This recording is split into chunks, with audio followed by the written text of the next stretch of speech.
She was the strongest knight in her kingdom, feared on the battlefield, respected by all, until one moment changed everything. Defeated, captured, and chained in enemy territory, she prepares herself for humiliation, torture, anything but mercy. But instead, the man who took her down looks her in the eyes and says something she never expected. He wants her as his bride. In a land she was raised to despise, surrounded by people she was taught to fear, she begins to see cracks in everything she once believed. The barbarians aren't cruel monsters, and the man who conquered her might understand her more than anyone ever has. Now torn between duty and desire, honor and heart, will she return to the life she fought for, or risk everything for a love she never saw coming? The slow sound of dripping water filled the atmosphere as the girl slowly opened her eyes. Confused, she found herself in a prison cell. She'd been bound by shackles on her hands, legs, and neck. Then, it slowly started to click in her head. She'd been taken prisoner after being defeated by mere barbarians. In the year 1342, in the barbarian territory of the east of the continent, a great battle was taking place between the barbarians and knights of the Ildoran kingdom. However, the barbarian resistance was far too fierce. A knight reported to the captain, letting her know the volunteer troops had been wiped out, and the front of the knight's left wing had collapsed. The fierce knight captain, Serafina de Lavalante, called the soldiers to order. Her plan was to deflect the savages' attacks and begin a fighting retreat. At that moment, a group of barbarians quickly surrounded her. Unfazed, Sarah used her mighty sword to defeat them in one hit. Their situation was dire. Any more losses would stifle their chances of returning home. Since this would mark the end of the 7-year-long 17th Eastern Expedition, she needed to ensure as many of her comrades returned home alive as possible. She'd never expect the thundering voice, Veyor, to drive her troops and appear right before her. Tired of facing mere foot soldiers, Veyor challenged Sarah to a one-on-one fight. In order to give her troops a chance to escape, she charged forward, accepting the duel, but unable to properly fight back. She'd have to defend against Veyor's heavy blows. Imbuing her sword with the blessing of the Princess Wistirasia, Sarah and Veyor would clash blades. In the end, her sword was broken and helmet shattered. Rather than kill her, Veyor would instead take her as his prize. There were so many good uses he could think of for her body. Fear gripped her as she stared at him, unable to do anything. And so, that was how Sarah came to be imprisoned.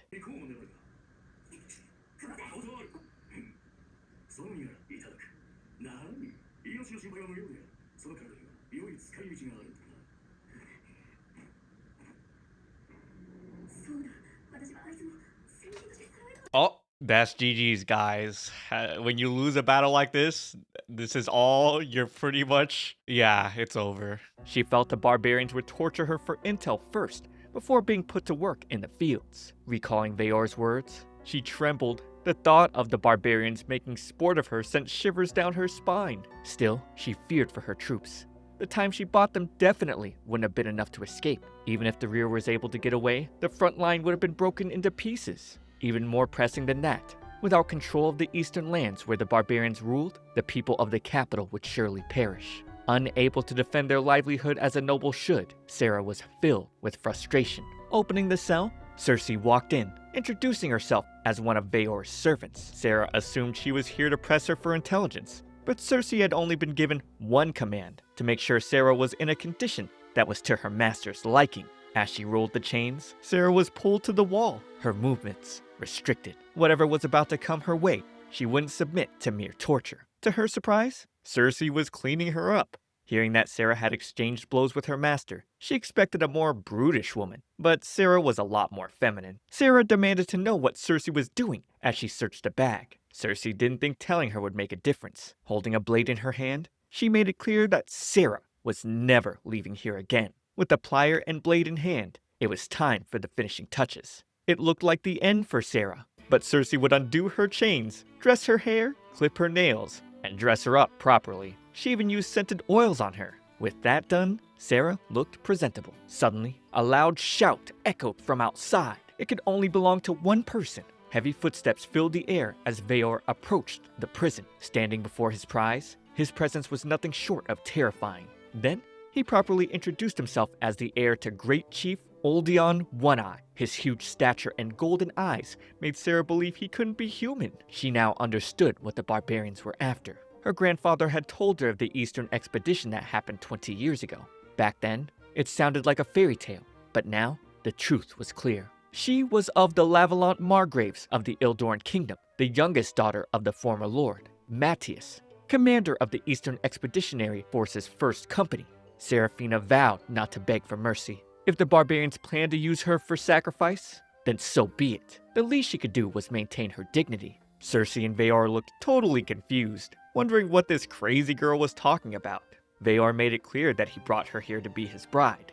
Flustered, she tried to make sense of what he just said. Maybe he was trying to get her to lower her guard, but if that were true, there was no need for him to wait all this time. Whether they were enemies or not, it didn't matter. For generations, his clan had a tradition of taking lady knights as their brides, and this dude's barbaric brain thought that would be enough to convince her. Nevertheless, he wasn't doing this out of respect for tradition. When they crossed blades, her quality became apparent to him. He told her the sword speaks in greater volume than thousands of words, and he sensed a profound sincerity in her blade.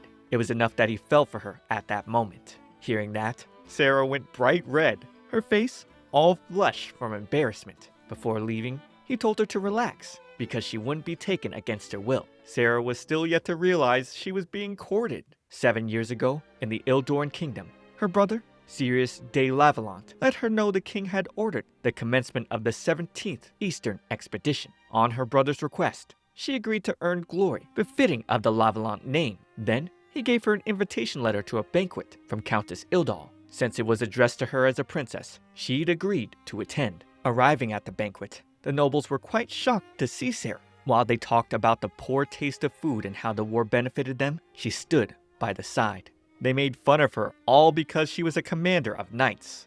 If they were so capable, they'd be on the battlefield themselves. Regardless, she was among the strongest of the order, and it was only natural for a Lavallant to command an army. But they saw no point in a woman being strong. Fed up with their chatter, Sarah went outside to get some fresh air. She just wanted to go home. Some ladies would then approach and invite her to join them. They ended up talking about her expeditions to the east, and how the eastern lands were too dangerous of a place for a lady to set foot upon. Furious, Sarah slammed the table. Conquering the east had been a goal of Ildoran Kingdom since its founding. As a member of nobility, she felt honored to be sent there for the sake of the people and peace. Still, the ladies insisted that men were to handle these kinds of things. They didn't see what possible good could come from fighting as a woman. Even Princess Wisteresia, whom Sarah looked up to, ended up going missing on the battlefield. They believed a woman's greatest happiness was to get married and manage a household. After hearing that, Sarah simply left. On the carriage ride back, she thought the ladies had it easy. Meanwhile, the people only grew hungrier as their crops continued to fail. Then, she heard someone crying for help. Without delay, she showed up at the scene, defending the man who was about to be cut down. Thanks to her sword, the attackers realized she was a noble. But that didn't matter. They charged in to attack her. With no other choice, she knocked them to the ground, disarming them. These men were desperate and would rather resort to such behavior than die of hunger. Sarah would offer them her necklace on the condition they'd never do evil again. After they left, she was more determined to conquer the East. That way, the people could live fuller lives. The following day, before taking her leave, Sirius approached her, asking if she had failed to find a husband again at the party. Her brother was disappointed that she wanted to be a knight so badly. He reminded her that she needed to marry while there were still viable prospects. A sword had never changed policy. As he yelled out her name, Veor would suddenly appear in Sirius's place, insisting on taking her as his bride. Sarah immediately woke up from that dream, drenched in cold sweat. She'd unexpectedly noticed Veor sleeping next to her, and she'd be more frightened seeing his glowing stick pop out. Sarah's scream woke Veor up. Then, she questioned how she suddenly came to be in his room and why he was nude.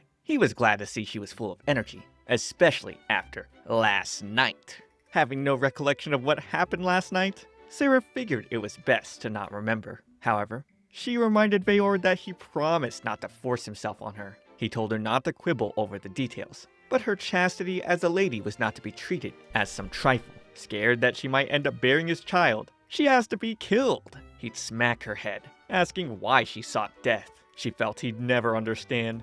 the shame of being defeated and taken captive in battle, compounded by the shame of attacking a nude, unarmed opponent, all these would disgrace a knight's honor. So, before she'd become a bigger embarrassment, she would prefer to be put out of her misery. However, Cersei would then come in, telling Sarah she was lucky to wake up with no trouble. Apparently, after Veor returned yesterday, Sarah had a mild overdose of sleeping drugs used to transport her here. She suddenly started vomiting before collapsing. Veor was worried about her. Hence, she was brought to this room to rest. He apologized because the dose administered was the same as his people used. It was a type of paralytic poison that slowed the flow of blood, which made it good for helping wounds close. In the end, Veor hadn't forced himself on her. Embarrassed about the misunderstanding, Sarah asked for a sword to beat some sense into him. After dressing up, Veor asked her to join him in the other room for breakfast once she had calmed down. She couldn't believe a knight such as herself was being sheltered by barbarians. She recalled her grandfather acknowledging she was a bit too talented at swordplay. He felt if she were a man or had given up being a knight, then perhaps she might have known some happiness.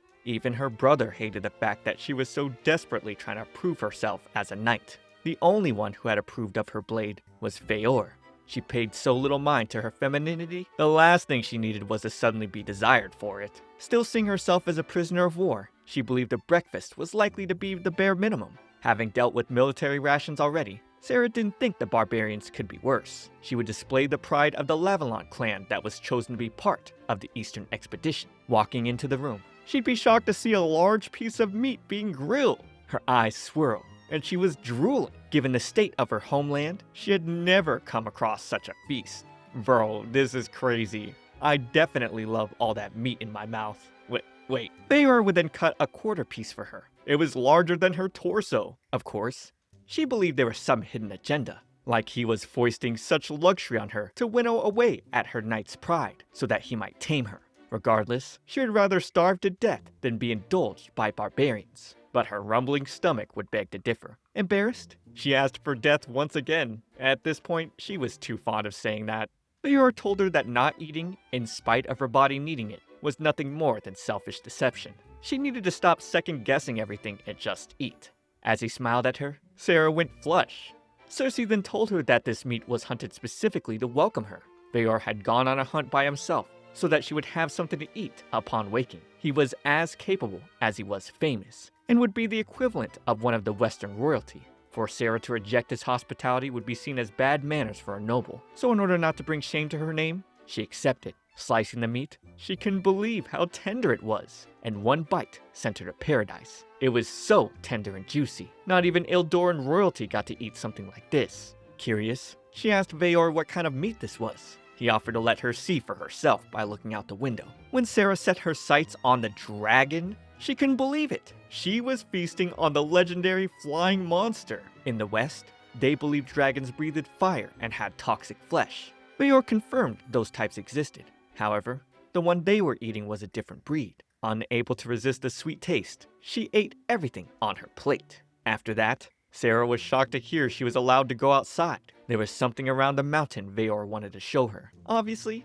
she couldn't fully trust him. It didn't make sense to be waltzing around lands filled with such bizarre creatures. He figured she was just being a scaredy cat. And so, Sarah was baited into following him. She made it clear that she still didn't trust him. Regardless, Veor had a feeling she'd like the surroundings once she'd seen them. Stepping outside, Sarah marveled at the vast grass fields and forests all around. The lovely ocean sparkled as it reflected the sunlight. The land was more bountiful and richer in nature than she imagined. The life in these lands had always been strong. Veor hoped she wouldn't faint from it all.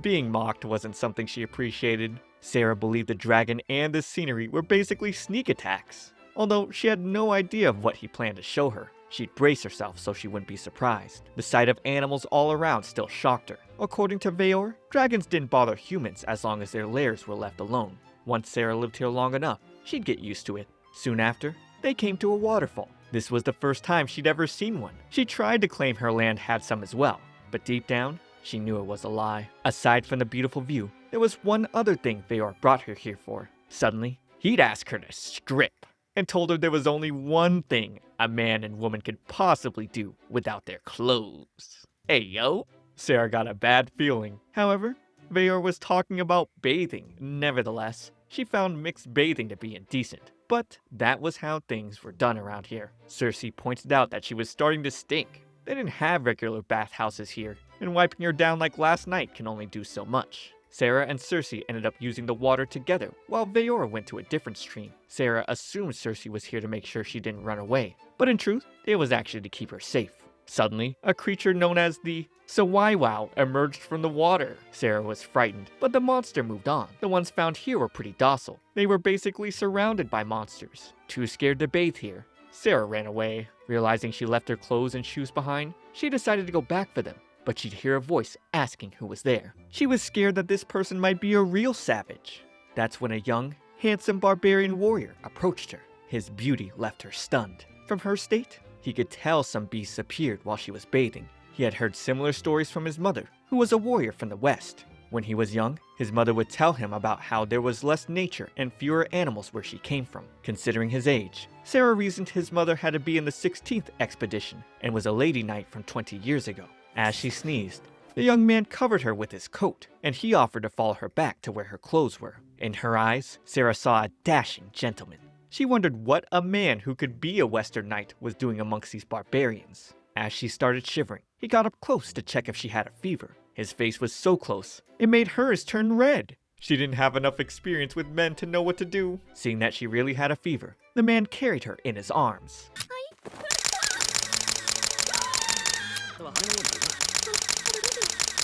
Sarah did nothing to resist, enjoying this sweet moment. Shortly, Cersei met them, revealing that the young man was actually Veor. He just didn't have his beard. He teased Sarah about how much she blushed, and she responded by slapping him. But that only made him fall for her even more.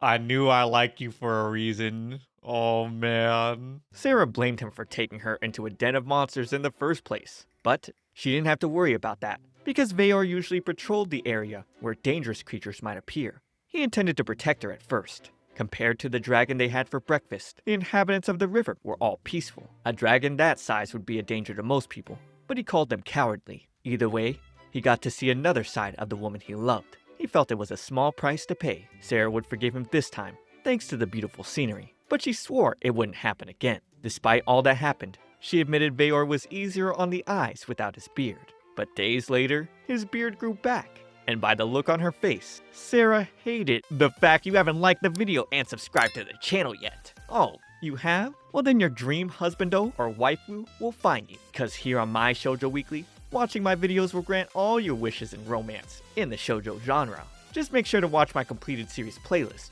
for hour-long plus stories while you wait for that special person. So come on, hit that subscribe, I'll be your guy.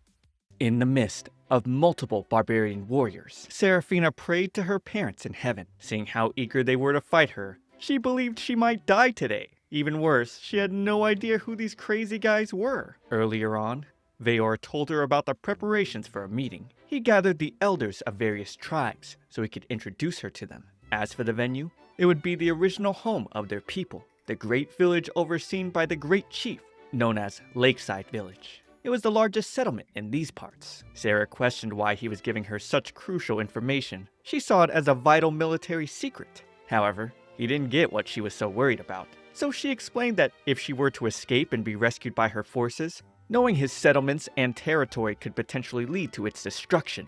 Veor just laughed at her. It wasn't that he underestimated her. He'd remind her of how she was enchanted by his shaven face. She grew flustered, recalling how handsome he looked.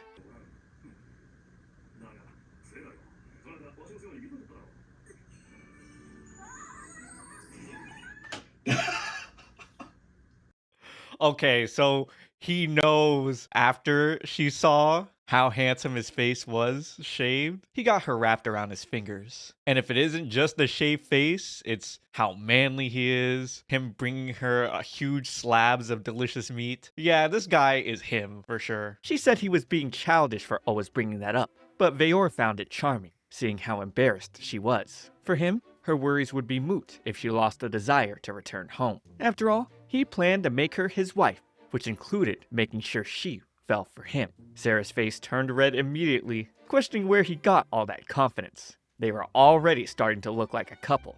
Meeting with the elders of the other tribes, she realized they were all out for revenge for their fellow barbarians she had slain. Veyar calmed her, letting her know she didn't need to be so tense. He already planned to explain things to the elders. He inhaled deeply, and as he spoke, his voice echoed through the entire forest. He thanked the elders for coming, explaining that Sarah was here to break bread with him. While he understood their feelings, he still urged them to stay their blades. Just like that, all their bloodlust was gone. Sarah couldn't believe it. The elders had not only come here to welcome her, but they were also waiting for a chance to spar with her. Veyar was surprised that she thought they were here for revenge. He'd ask if any of them held a vendetta against the Crystal Helmet. However, they'd make it known in unison that they bore no ill will. As the two made their way in the middle, Veyar signaled Sarah to follow him. In her thoughts, though, she believed they were just obeying the orders of the great chief's son. Regardless, she'd march ahead. As a knight commander of the Eastern Expedition, she couldn't lose her composure, regardless of the situation. One of the elders then stepped out of the line, praising her brilliant martial display the other day. The others also acknowledged her prowess. To be able to trade blows with Master Thundering Voice, she was one hell of a warrior.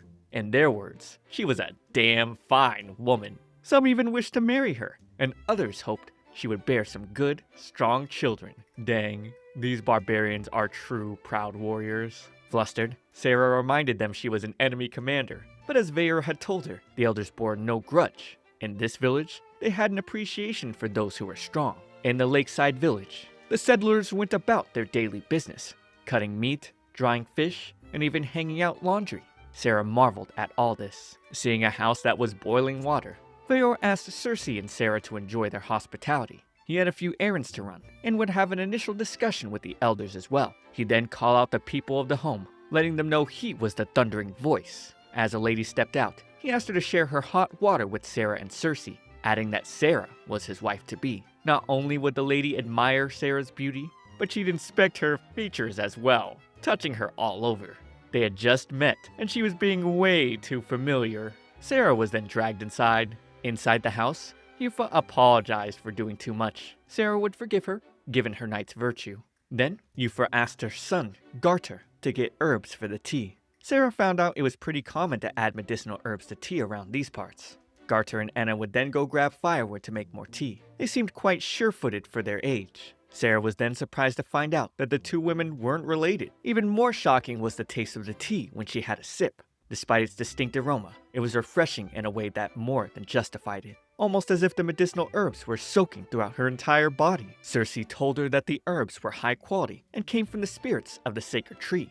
After enjoying some more tea, Sarah asked if communal houses like this were common in barbarian territory. She couldn't imagine it was just these 4 people living here. So she asked if their husbands were some of the warriors who were outside. That was when Yufa revealed that their husbands had passed away a while ago. Hers died in the war to the west, while Garter was still in her belly. Sarah now figured their husbands were victims of her army. Considering she needed to secure resources for her people, Sarah reasoned to herself that she didn't need to feel sympathy for these barbarians. But she still felt guilty in her heart. Seeing Garter's smile only filled her with more guilt. She couldn't offer apologies for the lives lost in her army's expedition, but she accepted their hate and told them they had the right to avenge their husbands. Yufa didn't get what she was saying though. Although she was a bit sad that her boy didn't remember his father's face, she was happy with the fact that he was lucky enough to be beside his father after he passed. She felt lucky enough to be left with Garter. It wasn't just war either though. Whether it was dragon hunting, beast hunting, or sometimes even monster hunting, the men sometimes got their limbs hurt so badly they couldn't fight anymore. They'd also age or weaken until they got eaten. One way or another, they were going to end up dying in a fight. This is such a light-hearted way to view their daily struggle. I really respect it. From what Sarah could see, the barbarians viewed life and death very much differently than they did in Ildoran. Just then, a man from a watchtower blew a whistle after seeing something.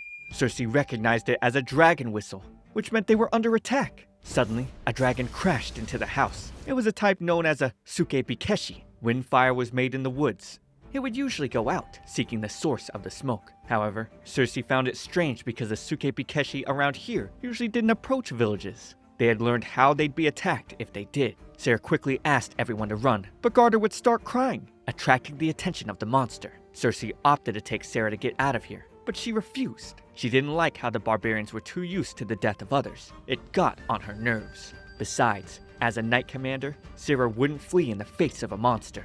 Using the fire tongs, she smacked the beast to the ground. It got back up again, but Sarah wasn't fazed. This mockery of a bird was nothing compared to Veor's sword. More than that, as a knight, she'd never retreat when there were people to protect behind her. So she fought valiantly against the beast and managed to take out one of its eyes. Using that chance, Cersei and the other women quickly ran to safety. The other warriors of the village caught another monster with ropes. As it was held down, Veor took off its head with one sword strike. Apparently, 4 of these monsters had entered the village. So Veor asked the men to prioritize the villagers' safety. They'd quickly take out the other 2, leaving just 1 left. That's when Cersei came running to Veor, telling him about the Sugebe Keshi that landed on the house. In a flash, he darted towards the location. Meanwhile, Sarah ran as the monster chased after her. She'd used the fire tongs to keep it at bay, but it wasn't enough. Its next attack shattered the tongs, leaving her defenseless. As the monster charged at her, Sarah thought that showing mercy for the weak after invading their lands might be little more than hypocrisy. She accepted her fate, knowing this way she would have lived and died as a knight. At that moment, Veor came running in from behind, telling her to cover her ears. He'd roar at the beast to petrify it. With that opening, he'd send it to the grave. Then, he thanked Sarah for protecting Cersei and the other women, but more than anything, he was truly relieved to see that she was safe. Staring up at Veor, Sarah was speechless. Tears began rolling down her cheeks, and she didn't know why. She was also relieved to have been saved. Recalling how embarrassed she felt in Veor's arms, Sarah kept chugging down her drink. But at the same time, she gushed about how it was the first time a man had ever protected her. Cersei felt she was a lot more personable than she was before. She would have never believed that there were nobles willing to risk their safety for others, whether it was the alcohol or not. Sarah thought this wasn't so bad. When she thought about someone protecting her, only Veor came to mind, and that made her feel flustered, hearing some childish voices beside her. Sarah turned and saw 3 little fairies. She spit out her drink. She thought she was hallucinating. She didn't think they could possibly be real. Veor then approached her, saying she was going to see something even more surprising soon. Just then, 3 little dwarves, along with an elf and a girl who was being carried by plants, appeared. They were so out of this world. Sarah was certain all the drinking had gotten to her. As they all sat together to drink, one of the dwarves gifted her a sword as his way of saying congratulations. Veor advised her to accept it because the swords from this dwarf's forge were all masterpieces. Once Sarah took a look at the blade, she marveled at how magnificent it was. The blade was so consistent without a single distortion, while being just thick enough, and had tasteful decorative fluting. It made her wonder if it was enchanted. It was balanced expertly around the hilt, without a single flaw. The wrapping on the grip was so smooth and almost seemed to cling to the hand, but more than anything, it gave off this faint glow like a pearl. The dwarf told her it was made from metal only they worked with, known as true silver alloy. People in the West called it mithril, the same metal as mentioned in the Lord of the Armlets and Terminal saga. Veor would then introduce the dwarves as the 3 wise elders of the Quefto clan. They were Elder Vas, Guas, and Balhath. The elf's name was Ixt, referred to as Lord Karkaroth. Wait, so he's Goku? The little tree lady was the bud of the sacred tree, Nimhala, and the great chief of the fairies, Vufumek, and her servants. Sarah had a hard time taking all this in. She didn't expect anything more fantastical than a dragon. But these characters weren't from some fantasy story. They were the neighbors of the barbarians. Karkar told her there was no need to feel so self-conscious. Those from the West always reacted the same way, so they were accustomed to it. If anything, Vufumek thought it was funny. So she asked Sarah to keep being shocked because it went well with liquor. Nimhala then gave her a leaf that was good for overstimulation. It had a sedative effect, but some people also foamed at the mouth after taking it. Since they were in front of her, Sarah couldn't deny their existence. But unlike dragons, being able to converse with these creatures was a lot for her to process. Veor mentioned that these creatures were cautious enough to avoid the West. They all appeared before Sarah because Veor had arranged a meeting with the elders of various clans so he could introduce her. The tribes they represented, along with them, the oldest tribe of Cornem, collectively formed the 5 great tribes. And the great chief, who moderated conflicts between the 5, was chosen in a ritual by the great spirits. All manner of people, both big and small, were born in this land, raised and lived here, before returning to the soil. They had all joined hands with each other because they all understood this course of nature. Those of them who shared a united culture under the Great Spirits were called the Tribal Alliance. But unless there was some sort of crisis, they were all just drinking buddies. Sarah then asked about Ildoran's eastern expedition, and they burst out laughing at her. Her so-called army in the West was a joke. The tribal alliance didn't get involved in territorial disputes in the first place. The Ildoran Kingdom's war was basically treated with the same gravity as animals fighting over territory.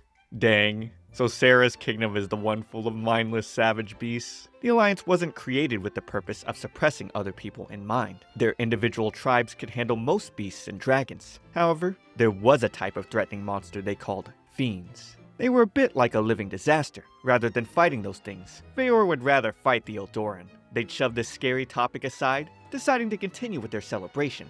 Nimhala then brought a drink for Sarah. Veor told her that their Kuf had the most vitality out of all the people of these lands. So she was to consider herself lucky. Checking out her backside, the dwarves were certain Sarah would bear strong children. Karka felt they were already acting like a married couple, and the fairies urged them to kiss. Veor explained this was their way of giving them their blessings. They were as happy as they would be if it were their own joy. It wasn't just the liquor. Sarah's clothes and necklace were all gifts. Prumek and her fairies spun her dress in their village. The necklace was a mix of gold and mithril, which was a gift from the dwarves. Karka was the one who enchanted the sword she was given. He said it would repair itself, so she'd never need to worry about maintenance. That sort of thing was possible with Ixed sorcery. They all compensated for the things the others lacked. For example, the Cornum offered their combat strength in exchange for the goods and technology they lacked. Looking around, Sarah saw this place was truly blessed with harmony. The next morning, Sarah was startled, jolting up as she saw Cersei standing over her. It was afternoon already and all the elders had gone home. Back on it, Sarah felt like she spent the night in a fairy tale. Picking up her new sword, she realized it was all real. There was still a great deal she had yet to learn. Veor would then approach her with his beard shaved. Seeing him as a young, handsome man, Sarah was flush. Veor didn't usually bother with shaving, but he enjoyed seeing her reaction. During lunchtime, Cersei stuffed food into her mouth, telling her to eat now and flirt later. Sarah happened to like the taste. It was a dragon meat and herb sandwich on potato leaf. The meat was taken from the Suke Kibeshi that she had killed. Veor then came to her, saying they had a bit of walking to do. There was someone who heard about Sarah this morning and wanted to meet her. Apparently, it was an acquaintance of hers. On their way, Sarah couldn't imagine who she knew here, and she wondered if it was someone she had crossed blades with before. They approached a pregnant lady, who was quite thrilled to see her. It had been a long time, but Sarah asked who she was, so the lady introduced herself as Nyla. She had served as a knight in the Eastern Expedition under Sarah's command 4 years ago. Sarah would recall how they fought together against the barbarians, but during their battle, Nyla was knocked down and lost an eye. And now, Sarah couldn't believe she was the same woman who was Viscount Philomar's daughter. Sarah thought she was dead, but here Nyla was, about to have her second child. They'd go inside to catch up. Having heard about the crystal helmet from her husband, Nyla was sure it had to be Sarah. Apparently, she was proposed to by the man who defeated her. She and Sarah could relate in that sense. In spite of all that, Nyla made a life here. At times, she had trouble believing it. Her time in the expeditionary force felt like another person's life. Sarah then asked why she called out to Veor. She felt it wasn't wise to have someone so important running errands. However, things weren't the same here as they were in the West. Plus, with how young Veor was, he stood out so much that Nyla found herself turning to him for help. Sarah thought Veor couldn't be that young. That was when she found out he was only 18 years old. He then mentioned that Nyla was his cousin's wife, so that kind of made her a distant relative. Sarah was still on the topic of age. Meanwhile, she was about to turn 26. Though Veor didn't seem to mind the age difference, but also, he wished he could have met Sarah sooner. Sarah then told him not to assume their hypothetical alternate encounter would end in his favor. No matter what, she'd never be his bride. Veor then started laughing. He then offered her a heartfelt apology. He could see what he said was an unintended insult to a fellow warrior. Cersei asked Nyla why her master randomly apologized, and Nyla asked what injuries Sarah had when she was captured. She didn't have any injuries though. Sarah had managed to fight until the point her sword was shattered. Hearing this, Nyla explained that Veor was in the wrong. Knights made it a point of courtesy, and warriors made it a point of pride to fight to the death with no mercy. And when two foes were evenly matched, they'd fight until one of them was no longer able to go on. However, Veor, whose blows could shatter stone and slay dragons, fought until Sarah's weapon, which was ordinary steel, expired. Yet, he was unable to land a single blow. In other words, it took an advantage in equipment to let him fight her evenly. And beyond that, he had to rely on his stamina to draw out a victory. If he had let himself open for even a moment, Nyla was sure that Sarah could have landed a fatal blow. With all that said, war was about making do with the best weapons available to you, and Veor apparently didn't use his thundering voice either. Nyla said it was presumptuous to assume he'd win a second battle, considering it wasn't definitive the first time around. Veor would apologize to Sarah again, as well as give his thanks to Fortune for granting him his victory. Nyla was certain Sarah liked him with her blush face. Her husband and son would come back, and looking at the family, Sarah recalled when Nyla claimed she was given a duty by God to fight for her homeland. She vowed to dedicate herself to bettering the people, to claiming barbarian territory and watering it with their savage blood so that their crops might grow. But that Nyla was no longer the one in front of her. She really had changed, and she looked much happier than Sarah could ever remember her being. At night, while Sarah stared out into the sea, Veor met up with her. The past 2 days had made something abundantly clear to her. She knew nothing about this place, who lived here, or what kind of culture they had. She marched and fought against them without knowing any of it. But these warriors of the barbarian lands had families just like the Knights of Eldoran. However, Sarah tried to ignore that fact, thinking of them only as savages, and she'd use that as justification for an invasion. Sarah originally thought they were enemies worthy of hate, but getting to know Veor as a person, it was clear that was wrong. That aside, she was still a knight and noble of Eldoran. Her yearning to save her barren homeland and its suffering people remained. If she took home what she'd learned here, she felt she might be able to make that happen, and that was why she had no intention of becoming Veor's wife. Nevertheless, that was only how she felt in light of her duties. Speaking as an individual, Sarah stammered, telling him being his wife didn't sound that bad. During breakfast the next morning, Veor couldn't forget how charming Sarah was last night. She went flush, but made it clear that what she said last night was her true and honest feelings. With her being honest while sober, Veor told her it was unfair she was so lovely. This made her feel embarrassed, and she'd smack him again. A group of knights from the Eastern expedition found themselves exploring the woods in search of the barbarians. The men sighed in relief, encountering just a little deer in the bushes. They were being led by the priest, Alyssa Marcisu, who told them they had nothing to fear. She had the most potent of God's miracles with her, after all. One of the knights reminded her that if they didn't resupply soon, their chances of surviving were low. Using her compass to point the way, Alyssa told the knights that the only way to avoid the shame on their name was to continue their journey and rescue Lady Seraphina. Meanwhile, Sarah was practicing her skills with her new sword. The blade's fine edge easily cut through the logs of wood. Cersei then picked up the pieces, which would serve as firewood. But Sarah wished she had more to do. Her restlessness over the past few days was due to boredom. Having so much time without any meetings or exercise was quite the change of pace from how her life used to be. She never did household chores as well.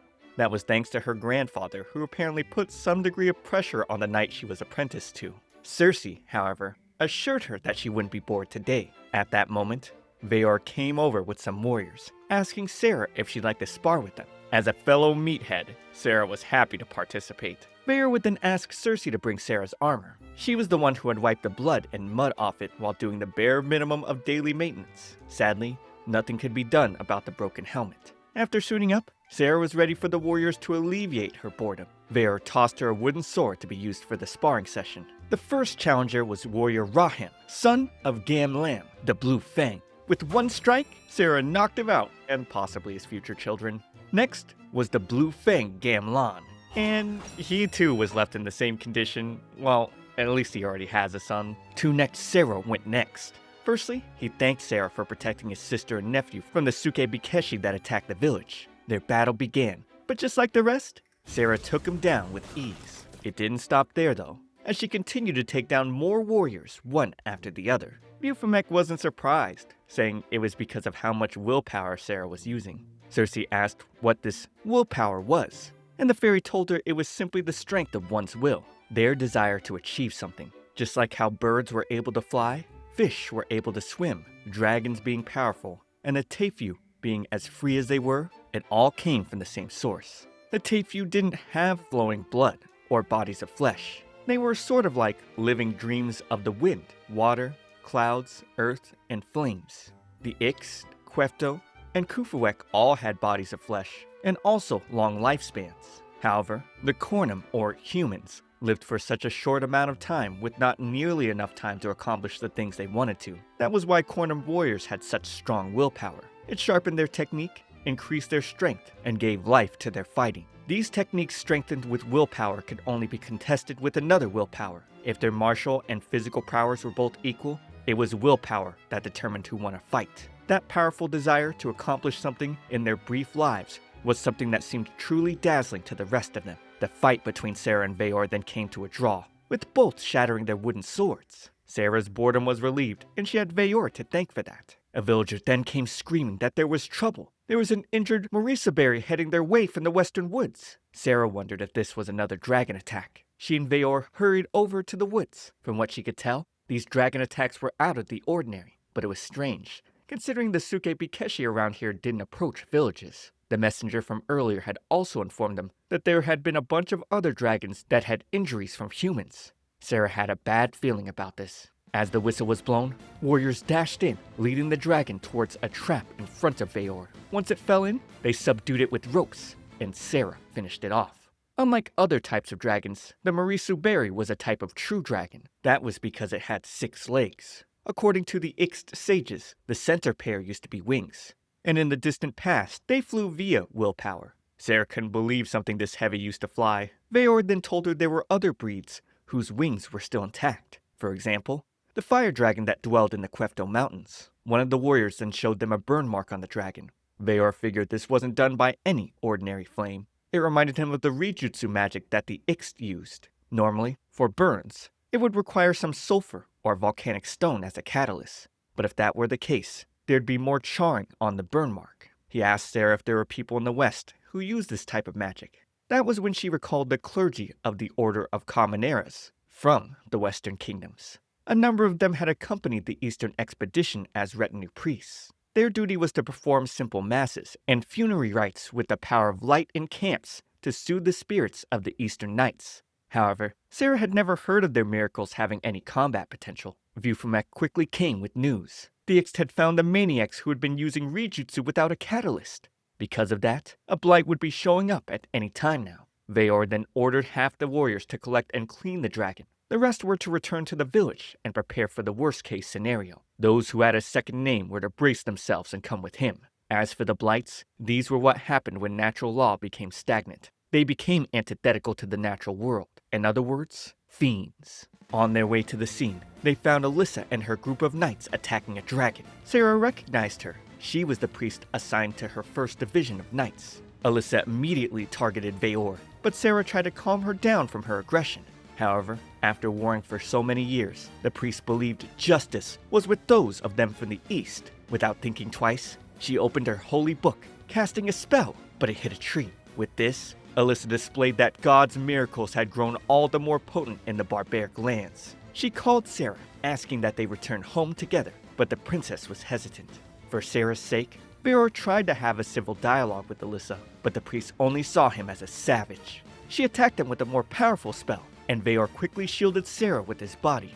But the attack basically did 0 damage. Alyssa's projectiles were not nearly enough to pierce armor that was fortified with willpower. He held Sarah close to him. That only made Alyssa more enraged. Chanting her next spell, the vitality of the land was being used up. The nature of the earth and trees was becoming twisted. Before she could release the spell, roots sprouted from the ground, binding her and the knights. Veor stopped Sarah from trying to save her because the blight had manifested, and this fiend grew eyes all over its body. Ugh, always these grotesque demon monsters and fantasy stories. I'm pretty eager to see how this turns out. Subscribe for more parts, but for now, watch this next video. It's me, ComfyTea. I'll see you all in the next one.